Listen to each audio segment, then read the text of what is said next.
նկատում այդ ռադիոյի кейսը, Ռուանդայից Ռուանդան այդ ռադիոյի кейսը, այդտեղ մի հետաքրքիր բան կար, թե ոնց են դատարանում ապացուցել դրա ազդեցությունը։ Ոնց են ապացուցել դրա ազդեցությունը։ Ուրեմն նայել են այն գյուղերում, որտեղ հասանելիությունը եղել է այդ ռադիոյի, զոհերը շնչի հաշվարկով եղել են զգալիորեն ավելի շատ, քան այն գյուղերում, որտեղ չի եղել հասանելիություն։ Այսինքն դա արգումենտներից մեկն է եղել, չեմ ասում մենակ դրա վրա, դա մանիպուլատիվ կլինի, եթե մենակ դրա վրա հիմնվես, որտեղ այլ կողմնակի ֆակտորներ կա, բայց ֆակտորներից մեկը եղել է, որտեղ այդ քարոզչությունը, այդ ատելության քարոզչությունը հասել այդտեղ ավելի մեծ եռանդով ու ավելի մեծ ջանքերով ու ավելի մեծ անպատժելիության մտնոլորտ ստեղծելով մարդիկ գնացել են եւ սպանել են, փաստացի իրենց հարևաններին, իրենց, չգիտեմ, կողքի տան այն մյուս թաղամասի մարդկանց եւ այլն։ Իսկ որտեղ որ խաբար չի եղել, այդտեղ շատ ավելի հանգիստ անց։ Իսկ հիմա թույլ կտաս, ես քեզ բերեմ մեր արած հարցումներից մի օրինակ։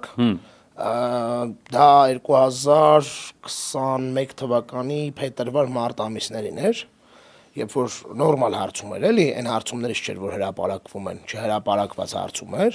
որտեղ արել էր հարցում Արցախատյացության, ուրեմն պրոնիկոլականության կոռելացիան, որը ամբողջությամբ ցույց էր տալիս եւ հերոստանգերությունների սփռման հարցում էր արել ու քարտեզ էին կազմել, որտեղ հստակ երևում էր այն գյուղերը, այն տարածքները, որտեղ Armnews-ը հերարցակվում էր, այդտեղ համեկի դիտումները ցածր էին կրկնակի եւ Արցախատյացությունը համարյա զրոյական։ Ինչպես եւ Նիկոլի Վարկանիշը։ Նիկոլի Վարկանիշն էլ հետը։ Նիկոլի Վարկանիշը ցածր էր, զրոյական չէր, բայց Արցախատյացությունը զրոյական էր։ Մյուս բանում, որտեղ համեկինը բարձր էր, որտեղ չկար Armnews, հետեւաբար համեկի սփռումը ավելի շատ էր դիտելիությունը, դոմինանտ էր, այդտեղ կար բացահայտ Արցախատյացություն, պատերազմի վերաբերյալ Նիկոլնիշ մեղավոր է թեզը եւ Նիկոլի ռեյտինգը զաշկալի է այդ ոնց։ Էլի կորելացիա ուզում եք 2017 թվին Հայաստանում կար մոտավորապես 250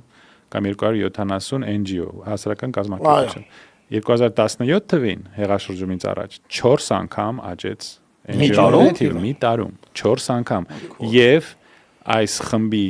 ղեկավարության ժամանակ 10 անգամ աճեց USAID-ից ստացվող փողը։ 10 անգամ։ Իրա իշխանաբարման ժամանակ։ Իդեպ դու էլ դրանից էլ ենք ուզում խոսանք այդ USAID-ի։ Այս բոլոր թվերը կախեցի։ Հետաքրքրին է որ իրանց սեփական բանից է։ Իրանց բանում ու այդ էլ կա, այսինքն քո ասած համատեքստում, եթե մենք դիտարկենք, որ այդ փաստարկը որպես անհրաժեշտություն պետք է դատարանում վաղը մյուս օրը, միանշանակ այդ փաստարկը կա։ Այդ փաստարկը կար 21-ին, վստահ եմ այդ փաստարկը կլինի 23-ին, 24-ին, 25-ին, 26-ին ու մինչև սրանք գնան։ Այսինքն այն որ Պետրոս Ղազարյանը որպես հիմնական ռուպեր այս ամեն ինչի, հա,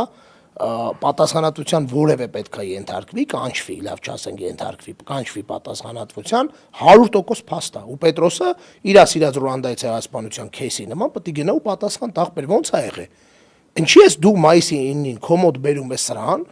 ու ինչ է սա խոսում կոմոդ։ Դու գրել ես այդ հարցազրույցը, դա ուղիղ եթեր չի եղել։ Գրելուց հետո անգամ դու չես նկատել սրա հակապետականության ու այս ամեն ինչու մեզ վնաս տալու չափերը։ Ինչի՞ ես թողել գնա եթեր։